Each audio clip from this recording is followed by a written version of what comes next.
జయమిచ్చే దేవుడు అండి. ఆయన జయించిన దేవుడు ఆయన యెహోవా నిస్సి అని నిర్గమకాండం 17వ అధ్యాయము 15వ వచనంలో మోషే పిలిచాడు దేవుడిని. యెహోవా నిస్సి అంటే ఆయనే యుద్ధములను గెలిపిస్తాడు, ఆయనే యుద్ధములు మన పక్షములు చేస్తాడు, ఆయన మనకు జయములు కలుగ చేసే దేవుడు కాబట్టి ఆయన యెహోవా నిస్సి. యోహాను సువార్త 16వ అధ్యాయం 33వ వచనంలో దేవుడు వాక్యం చెప్తుంది, నేను లోకమును జయించి ఉన్నానని యేసయ్య చెప్తున్నాను. యేసయ్య చెప్పిన మాట, నేను లోకమును జయించి ఉన్నాను. జయం జయం ఇక్కడ దేవుని వాక్యం చెప్తుంది. జయము అనే మాటకు ఫుట్నోట్లో కింద రాయబడింది ఓసన్నా అని. ఓసన్నా అంటే జయము. ఓసన్నా అనే పదానికి అర్థము కీర్తనల గ్రంథము 118వ కీర్తన 25వ వచనంలో స్పష్టంగా 3 ముక్కలలో చెప్పబడిన మాట. ఓసన్నా అంటే బంధకముల నుండి విడిపించడం. ఓసన్నా అంటే ఏంటి? బంధకముల నుండి విడిపించడం. 18 సంవత్సరముల నుండి నడుము వంగిపోయి దయ్యము చేత పీడింపబడుతున్న ఒక స్త్రీని యేసు ప్రభు విడిపించాడండి. యేసు ప్రభు విడిపించాడు. ఓసన్నా అంటే బంధకముల నుండి విడుదల. ఓసన్నా అంటే నీకున్న కట్ల నుండి విడుదల. సాతానుడు నిన్ను కట్టేశాడు, ఎన్నో విషయాలలో నేను కట్టేశాడు. ఆ బంధకాల నుంచి ఆ కట్లను తెంపి నిన్ను విడిపించాడు.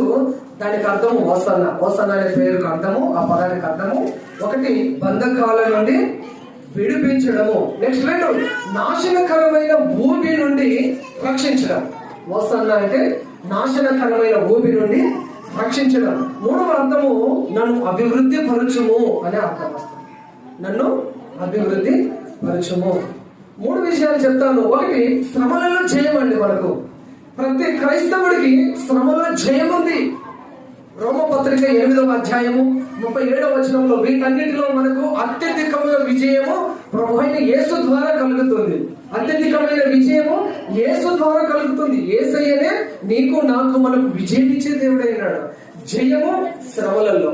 ప్రతి క్రైస్తవుడికి శ్రమ వస్తుంది, ప్రతి వారికి శ్రమ వస్తుంది. ఏదో ఒక రకమైన శ్రమ మనల్ని తాకుతుంది. కానీ ఆ శ్రమలలో నుంచి నీకు జయము కలుగచేసేది మనం నమ్మి సేవించే దేవుడు. హల్లెలూయా. 2వది విశ్వాసం ద్వారా జయం. శ్రమలలో జయం ఒకటి. 2వది విశ్వాసం ద్వారా జయము. 1 యోహాను పత్రికలో రాయబడింది 5వ అధ్యాయము 4వ వచనంలో చూస్తాము, ఈ లోకమును జయించిన విజయము మన విశ్వాసము అని. లోకాన్ని జయించిన విజయము మన విశ్వాసము. విశ్వాసం ద్వారా జయం ఉన్నది.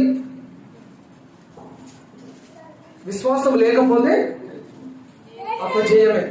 అల్ప విశ్వాసులకు అపజయము, విశ్వాసులకు విజయము. హల్లెలూయా. అల్ప విశ్వాసులు నమ్మరు కాబట్టి వారికి అపజయమే.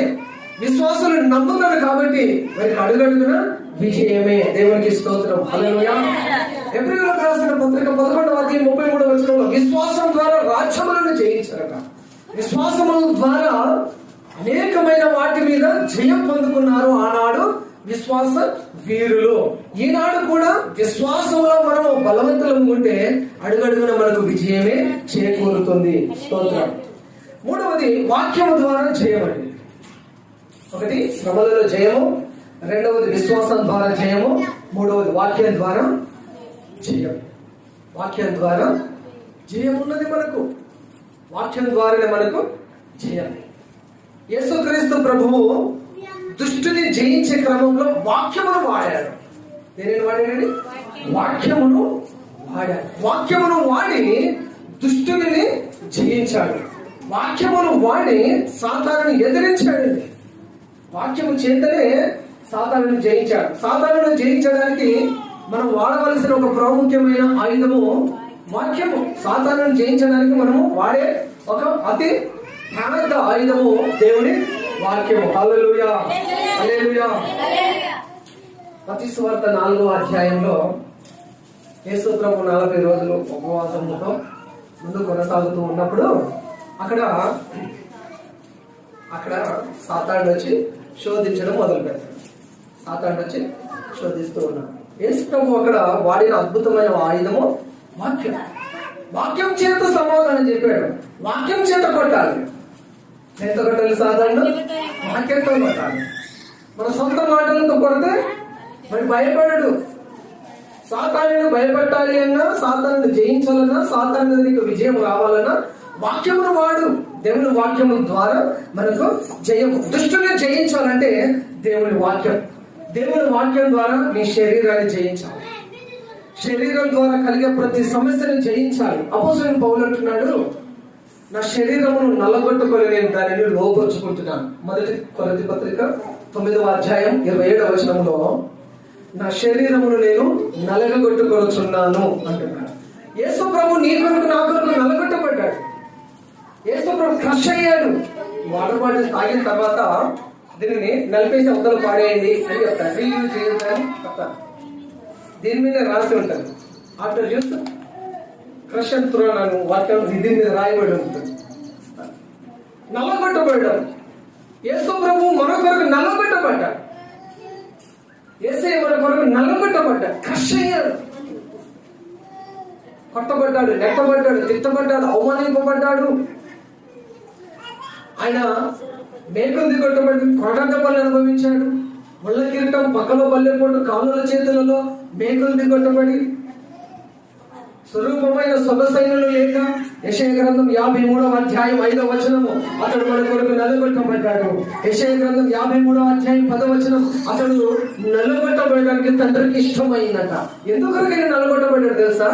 మన కొరకే, మీ కొరకు, మన కొరకు, మనందరి కొరకు యేసు ప్రభు నల్లగొట్టబడ్డాడు. సిలువలు భరించాడు, సిలువలు సహించాడు, సిలువలు మోసాడు, సిలువలో ప్రాణం పెట్టాడు, సిలువలో రక్తం కార్చాడు, సమాధి చేయబడ్డాడు, తిరిగి లేచాడు, తిరిగి రానై ఉన్నాడు. హల్లెలూయా. యేసు వాక్యం చేత జయం, వాక్యం చేత జయం. జయిస్తే ఏం కలుగుతుంది? జయించు వారికి లాభాలు ఉన్నాయి బైబిల్లో. ప్రకటన గ్రంథం 2వ అధ్యాయం 11వ వచనంలో జయించు వారికి దేవుని పరదేశంలో ఉన్న జీవవృక్ష ఫలములను నేను భుజింపనిస్తానన్నాడు ప్రభు. జయించు వారు రెండవ మరణం వలన ఏ హాని పొందరు. జయించు వారు కొత్త పేరు కలిగి ఉంటారు. జయించు వారికి జనుల మీద అధికారం ఇస్తానన్నాడు ప్రభు. జయించు వారికి తెల్లటి వస్త్రములను ఇస్తానన్నాడు ప్రభు. జయించు వారు దేవుని మందిరంలో, దేవుని ఆలయంలో ఒక స్తంభముగా ఉంటారట. జయించు వారిని ఆయనతో పాటు సింహాసనం మీద కూర్చోబెట్టుకుంటాడు. ఎంత గొప్ప ఆధిక్యతో జయించగలిగితే గొప్ప దీవెనలు, గొప్ప ఆశీర్వాదాలు ఉన్నాయి. దేవుడు నీకు జయం ఇవ్వడం మాత్రమే కాకుండా జయోత్సవముతో ఊరేగింపు చేసే దేవుడిగా ఉంటున్నాడు. కీర్తనలు 20వ కీర్తన 5వ వచనం, యెహోవా నీ రక్షణను బట్టి మేము జయోత్సవము చేయుచున్నాము. నీ రక్షణను బట్టి మేము జయోత్సవము చేయుచున్నాము. నిజానికి ప్రభువు నిన్ను రక్షించడం ద్వారానే నీ జీవితంలో ఒక సెలబ్రేషన్ వచ్చింది.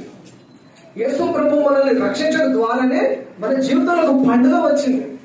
యేసు ప్రభువు నిన్ను నన్ను మనల్ని రక్షించడం ద్వారా మన జీవితం మారిపోయింది, మన బ్రతుకులు మారిపోయాయి. చక్కటి వస్త్రధారణ కలిగి, చక్కటి ప్రవర్తన కలిగి, చక్కటి భోజనం చేస్తూ, చక్కటి ఉద్యోగాలను చేసుకుంటూ సమాజంలో, సంఘంలో గౌరవంగా బ్రతకగలుగుతున్నాము. కారణం ఏంటంటే యేసు ప్రభు నిన్ను నన్ను మనల్ని రక్షించాడు కాబట్టి జయోత్సాహం, సెలబ్రేషన్ వచ్చింది. యేసు ప్రభు నిన్ను రక్షించకపోతే మన జీవితంలో సెలబ్రేషన్ లేదు, మనకు జీవితమే లేదు. ఉందండి? మన పాపములను కనుక మీరు పేపర్ మీద రాయగలిగితే కొలస్సీ పత్రిక 2వ అధ్యాయం 15వ వచనంలో రాయబడింది, మన పాపములను కనుక పేజీ మీద రాయగలిగితే ఒక పెద్ద చిట్టా ఉంటుందట. లెక్కలేదని చిట్టా ఉంటుందట. ఒక పెద్ద కిరాణా సరుకులు చాలా తక్కువే, కిరాణా సరుకులు సామాన్ చిట్టు చాలా తక్కువే, కానీ మన పాపముల చిట్ట చాలా పెద్దది, చాలా పెద్దది. ఈ పాపము చిట్టాను తుడిచి వేయాలి, ఎరేజ్ చేయాలి అంటే ఏం చేయాలి? ఎవరు చేయాలి? ఎవరి వల్ల కాదు, ఒక యేసు ప్రభువు ద్వారా మాత్రమే. హల్లెలూయా. కొలస్సీలకు రాసిన పత్రిక 2వ అధ్యాయం 15వ వచనం చదువుతాను ఒకసారి. కొలస్సీ పత్రిక 2, మన పాపములను ఎరేజ్ చేసే, మన పాపములను తుడిపి పెట్టే వాక్యం ఇది. ఇప్పుడు చదివే వాక్యం మన పాపముల చిట్టాను తుడుపు పెట్టే, ఎరేజ్ చేసే వాక్యము, వచనము. కొలస్సీ పత్రిక 2:15. మరియు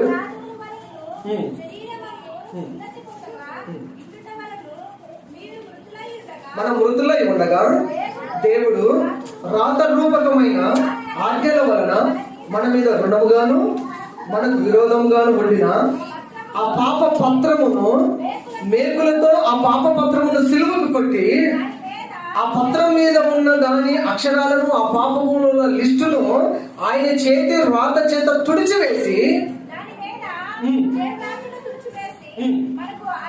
మనకు అడ్డం లేకుండా దానిని ఎత్తివేసి మన అపరాధములన్నింటిని క్షమించి ఆయనతో కూడా జీవింపచేసెను. ఆయన ప్రధానులను అధికారులను నిరాయుధులుగా చేసి సిలువ చేత జయోత్సవముతో తెచ్చి బాహాటముగా వేడుకను కనపరచెను. ఇది సెలబ్రేషన్ అంటే అర్థమైందా? ఆయన ఆ రక్తపు చేతితో మన పాపముల చింతను మొత్తం తుడుపు పెట్టేశారు. హల్లెలూయా. కాబట్టి మనకు రక్షణ వచ్చింది, సెలబ్రేషన్ వచ్చింది. ఆయన మనల్ని రక్షించడం ద్వారా జయోత్సవం వచ్చింది. ఆయన మనల్ని రక్షించి వేడుకకు కనపరిచాడు, పండుగ చేశాడండి. యేసుప్రభు శిలువలో చేసిన కార్యం ద్వారా మన జీవితంలోకి సంతోషము వచ్చింది. దేవునికి మహిమ. హల్లెలూయా. పండ్లలో ఏ పండ్లు ఇష్టం అంటే ఒక్కొక్క రకమైన పండు ఇష్టం. మనిషి పైనాపిల్ లాగా ఉండాలన్న. ఎలా ఉండాలి? పైనాపిల్ లాగా ఉండాలి. పైనాపిల్ ఎంతమందికి ఇష్టం? ఎవరికి తక్కువ మందికి ఇష్టమా? తక్కువ మందికి ఇష్టం. ఏ పండు ఇష్టం? ఏదో ఒక పండు. ఎక్కువ శాతం యాపిల్స్, బాగున్నా బాగలేకపోయినా యాపిల్స్ తీసుకుంటారు. మనిషి పైనాపిల్ లాగా ఉండాలట. పండ్లలో మనిషి పైనాపిల్ లాగా ఉండాలి. Be a pineapple, stand tall, bear a crown, be sweet inside of our life. ఈ పైనాపిల్ నిలకడగా నిలబడుతుంది. దాని మీద ఇట్లా కొమ్ములా ఉంటుంది, కిరీటం ధరించుకొని ఉంటుంది. లోపల పోసుకొని తింటే స్వీట్ గా ఉంటుంది. అందుకనే ఎలా ఉండాలంటే మనిషి పైనాపిల్ లాగా ఉండాలంట. పండ్లలో పైనాపిల్ లాగా ఉండాలి. నిటారుగా నిలబడు, సత్యము కొరకు నిటారుగా నిలబడు, కదలకుండా నిలబడు. కిరీటం వస్తుంది. నీవు చేదును నింపుకోకు, అసూయను నింపుకోకు, ప్రేమను మధురమును నింపుకొని ముందుకు సాగు అనే మాట అక్కడ నుంచి మనం నేర్చుకోవచ్చు. చెట్లలో ఏ చెట్టు అంటే ఎక్కువ ఇష్టము అంటే మళ్ళీ ఏదో ఒక చెట్టు మీకు ఇష్టం ఉండుంటది. కానీ ఈ రోజు మంటలాది వారం కాబట్టి మనము పండ్లలో పైనాపిల్ లాగా ఉండాలి, చెట్లలో ఖర్జూరపు చెట్టు లాగా ఉండాలి. హల్లెలూయా. చెట్లలో ఖర్జూరపు చెట్టు లాగా, ఖర్జూరపు వృక్షం లాగా ఉండాలి. ఖర్జూర వృక్షం లాగా ఎలా ఉండాలి? ఎందుకు ఉండాలి అంటే దానికి ఒక 4-5 సాదృశ్యాలు మేము ముందు ఉంచుతాను. ఖర్జూరపు చెట్టు చాలా హైట్ పెరుగుతాం. నేను త్వర కొన్ని విషయాలు చెప్తాను. ఖర్జూరపు చెట్టు లేదా ఖర్జూరపు మంటలు, ఖర్జూరపు చెట్టు, ఖర్జూరపు మంటలు ఇవన్నీ పట్టుకొని ఇప్పుడు మనం ర్యాలీ చేస్తాము. ఈ ఖర్జూరపు మంటలు సంతోషానికి గుర్తు. ఈ ఖర్జూర మంటలు సంతోషానికి గుర్తు. ఈ ఖర్జూర మంటలు జయమునకు గుర్తు. ఈ ఖర్జూర మంటలు పండుగకు గుర్తు. ఖర్జూర మంటలు పండుగకు గుర్తు. అది ఒకటి గుర్తు పెట్టుకోండి. నెక్స్ట్, ఖర్జూరం చెట్టు సౌందర్యానికి సూచనగా ఉంది. ఖర్జూరం చెట్టు సౌందర్యానికి సూచనగా ఉన్నది. ఎరుకో దేశంలో ఎక్కువ శాతం ఖర్జూరం చెట్లు ఉంటాయట. ఖర్జూరం చెట్లతో అలంకరించినట్టుగా ఉంటుందట ఆ పట్టణం. ఫార్మ్ సిటీ అంటారట ఆ పట్టణాన్ని. ఖర్జూరపు చెట్ల దేశం అని పేరు వచ్చిందట ఎరుకోకు. మన దేవుడు అతి సుందరుడండి. మనకు ఆత్మీయ అందము కావాలి, ఆత్మీయ సౌందర్యం కావాలి, లోక సౌందర్యము కాదు. ఖర్జూరపు చెట్టు సౌందర్యానికి సూచన ఉంది. రెండవది. మూడవది, ఖర్జూరపు చెట్టు నీతికి సూచనగా ఉంది. ఖర్జూరపు చెట్టు నీతికి సూచనగా ఉంది. మనం చదివాము మత్తయి సువార్త 21వ అధ్యాయంలో 9వ వచనం అనుకుంటున్నాను. అక్కడ చదివాము, ఇదిగో నీ రాజు నీతిపరుడు, రక్షణ గలవాడు, దీనుడై గాడిద మీద ఎక్కి నీ యొద్దకు వచ్చుచున్నాడు అని. యేసయ్య నీతిమంతుడు. ఆయన నమ్మిన వారందరికీ ఆయన రక్తంలో కడిగి మనల్ని నీతిమంతులుగా చేశాడు. హల్లెలూయా. యేసయ్య నీతిపరుడు. ఖర్జూరపు చెట్టు నీతికి గుర్తుగా ఉంది. ఖర్జూరపు చెట్టు నీతికి గుర్తుగా ఉన్నది. యేసు ప్రభువు నీతిమంతుడు. ఆయన మనల్ని నీతిమంతులుగా మార్చాడు. జకరియా గ్రంథం 9వ అధ్యాయం 9వ వచనంలో రాయబడిన ప్రవచనాన్ని ఈ మత్తయి సువార్త రాసిన గ్రంథకర్త మత్తయి ఇక్కడ ఆ ప్రవచనాన్ని ఇక్కడ కోట్ చేసి రాశాడు. 4వది ఖర్జూరపు చెట్టు ఆశీర్వాదానికి సూచన. ఖర్జూరపు చెట్టు దేనికి సూచన? కీర్తనలు 92వ కీర్తన 12వ వచనం చదువుతారా?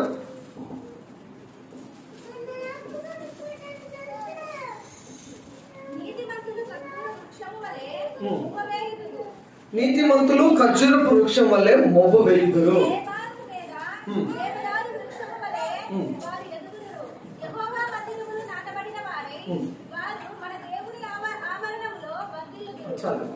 ఇక్కడ ఖర్జూరపు చెట్టు ఆశీర్వాదానికి సూచన.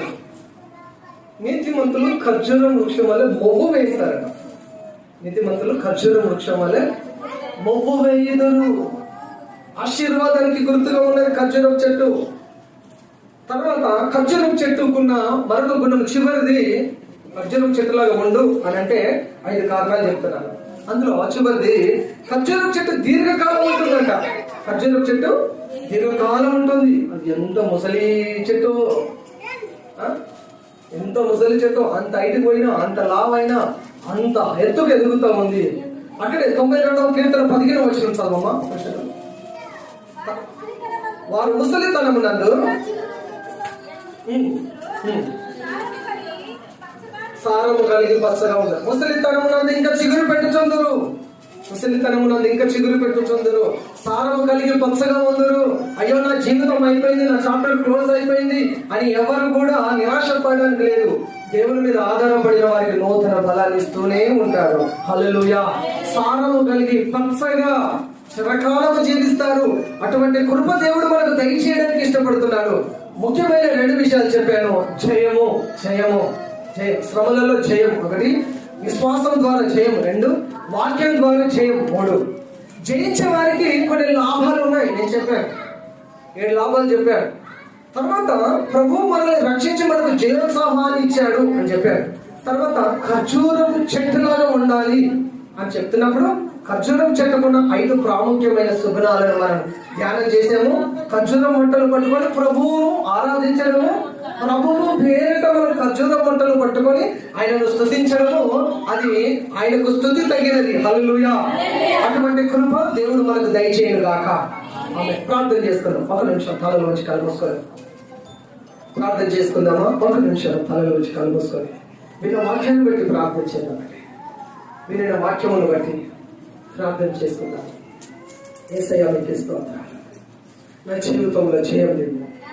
హోసన్న జయము అని పాడారు ఆనాడు. దావీదు కుమారునికి జయం అని పాడారు. సర్వోన్నతమైన స్థలములలో ఆయనకు జయం అని పాడారు. తండ్రి, హోసన్న అంటే బంధకముల నుండి విడిపించడం అని మమ్మల్ని విడిపించండి. నాశనకరమైన భూమి నుండి రక్షిస్తానన్నావు. మమ్మల్ని రక్షించండి. మమ్మల్ని అభివృద్ధి పరచండి. ఖర్జూరపు చెట్టులాగా మొవ్వు వేయడానికి మాకు సహాయం చేయండి. నీతిగా బ్రతకడానికి సహాయం చేయండి. ఆశీర్వాదానికి కారకులు ఉండడానికి సహాయం చేయండి. దీర్ఘకాలము జీవించి నిన్ను మహిమపరిచే వారికి ఉండడానికి మాకు సహాయం చేయండి. చెట్లలో ఖర్జూర వృక్షంలాగా ఉండడానికి నాకు సహాయం చేయి ప్రభువా. అందరం అడుగుదాం. అందరూ ప్రార్థన చేద్దాం. అందరూ ప్రార్థన చేయండి. అందరూ కళ్ళు మూసుకొని ప్రార్థన చేయండి. ప్రభువా, నా జీవితంలో